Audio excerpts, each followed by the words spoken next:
Tunggu. Kok gelap? Oh iya, belum bisa nyala. Udah nyala. Oke, assalamualaikum warahmatullahi wabarakatuh.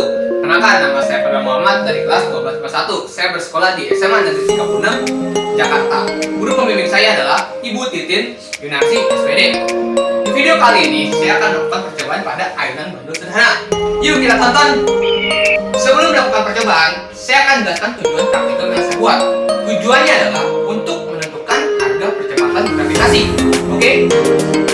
Setelah tujuan, saya akan jelaskan perangkat teori. Pertama ada gerak harmonis sederhana, kedua ada periodik ayunan, dan yang terakhir ada percepatan gravitasi. Nah, saya akan jelaskan satu persatu. Apa sih gerak harmonis sederhana? Gerak harmonis sederhana gerak dan terjadi berulang secara periodik. Yang kita ambil seperti gambar di samping ini. Misal ada benda berada di posisi B. Bila kita beri gaya, maka benda tersebut akan diam atau berada pada titik keseimbangannya. Akan tetapi, jika benda ditarik ke C lalu kita lepaskan, maka benda tersebut akan bergerak ke B lalu ke A. Periodik ayunan adalah waktu yang diperlukan untuk melakukan suatu atau satu getaran. Nah, yang terakhir itu adalah namanya percepatan gravitasi, yaitu percepatan suatu benda yang diakibatkan oleh gaya gravitasi. Oke, langsung masuk ke alat dan bahan yang sudah saya siapkan. Cek itu. Nah, ini adalah alat dan bahan yang sudah saya siapkan. Pertama, ada penggaris yang berfungsi untuk mengukur panjang tali yang dibutuhkan. Yang kedua, ada stopwatch untuk menghitung laju waktu, dan ada busur. Inilah busur. Ya, ini busur untuk mengukur berapa derajat yang kita perlukan. Kemudian ada yang paling penting adalah berat. Beratnya saya menggunakan berat.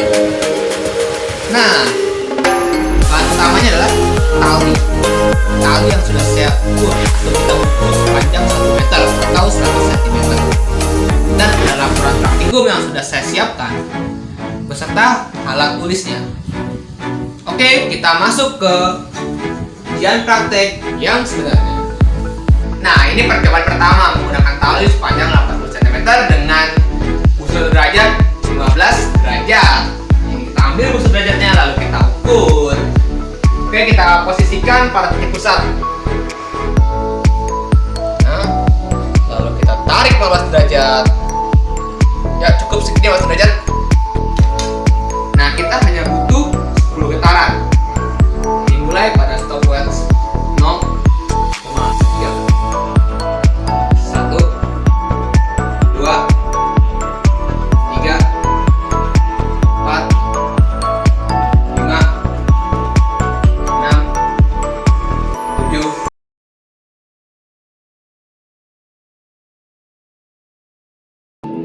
Nah, ini pada percobaan yang kedua.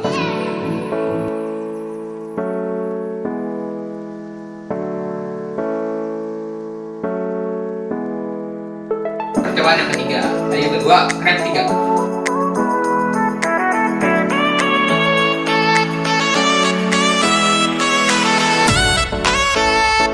Pada uji praktikum yang kedua, kita buktikan tali sepanjang 20 cm. Nah, ini kita mau dipendekkan menjadi 60 cm. Sudah saya ukur menggunakan garis.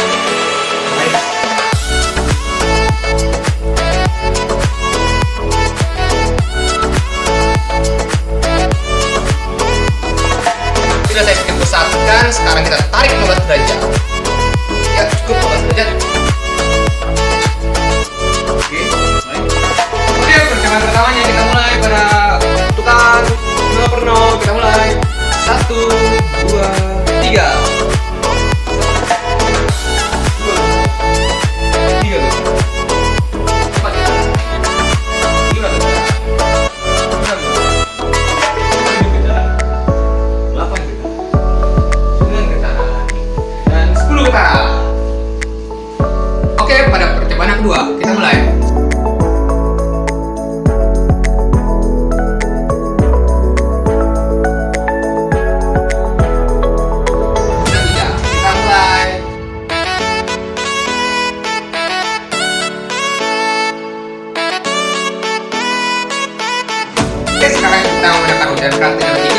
tahu nih panjang 40 cm atau 40 cm benar saat ini kita mulai di manual, oke? Dan dengan jarak 4 derajat 1, 2,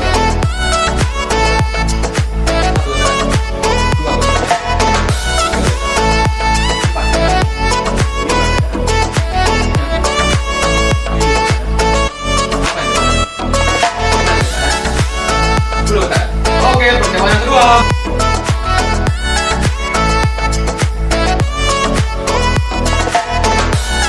Kita mulai percobaan yang ketiga.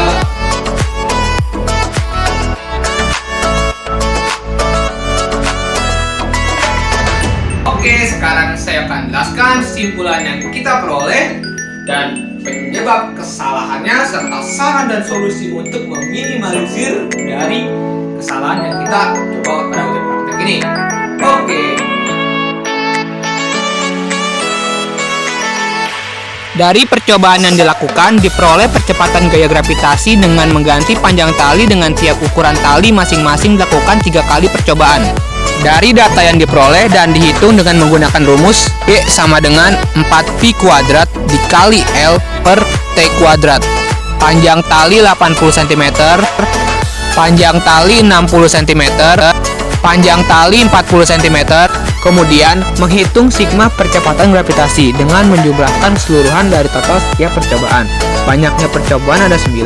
Rata-rata percepatan gravitasi G sama dengan sigma percepatan gravitasi dibagi percobaan. Hasilnya adalah 9,39 meter per sekon kuadrat. Kesimpulannya adalah percepatan gravitasi berbanding terbalik dengan periode dikuadratkan dan sebanding dengan panjang tali. Percepatan gravitasi yang diperoleh sedikit berbeda dari percepatan gravitasi teori, yaitu 9,8 meter per sekon kuadrat sampai dengan 10 meter per sekon kuadrat. Karena setelah dirata-ratakan, hasilnya sama dengan 9,39 meter per sekon kuadrat. Hasil tersebut dapat dikatakan tidak sesuai dengan teori karena dapat disebabkan oleh kesalahan praktikum pada saat melakukan percobaan atau kesalahan pada alat. Penyebab kemungkinan dapat menimbulkan kesalahan yang terjadi pada percobaan. 1. Kesalahan umum, yaitu kesalahan yang disebabkan oleh kekeliruan manusia. Misalnya pembacaan skala, beraca Ohaus, kesalahan membaca stopwatch, skala penggaris, skala busur derajat, dan kesalahan dalam pengukuran panjang tali yang digunakan. 2. Kesalahan sistematis, yaitu kesalahan yang disebabkan oleh alat ukur atau instrumen dan disebabkan oleh pengaruh lingkungan pada saat melakukan percobaan.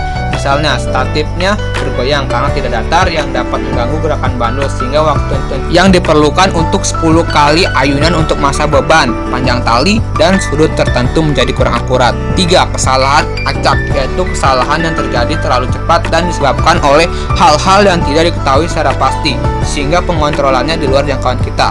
4. Beberapa pengabaian dalam perhitungan juga memberi pengaruh pada hasil percobaan seperti massa tali diabaikan. Pada kenyataan, massa tali tidak boleh diabaikan sehingga nilai percepatan gravitasi bumi hasil percobaan mendekati nilai yang sebenarnya. Begitu pula adanya hambatan udara yang diabaikan sebenarnya berpengaruh besar terhadap hasil percobaan. Saran agar kesalahan itu dapat diminimalisir, kita bisa mengubah panjang tali menjadi lebih pendek atau panjang, lalu bisa mengubah berat beban. Selain itu bisa mengubah lokasi praktikum, karena di setiap lokasi memiliki gaya gravitasi bumi yang berbeda-beda. Tujuannya untuk mendapatkan data yang lain agar bisa dibandingkan dengan data yang sudah didapatkan. Sekian video praktikum mengenai ayunan bandul sederhana. Semoga bermanfaat untuk teman-teman semuanya.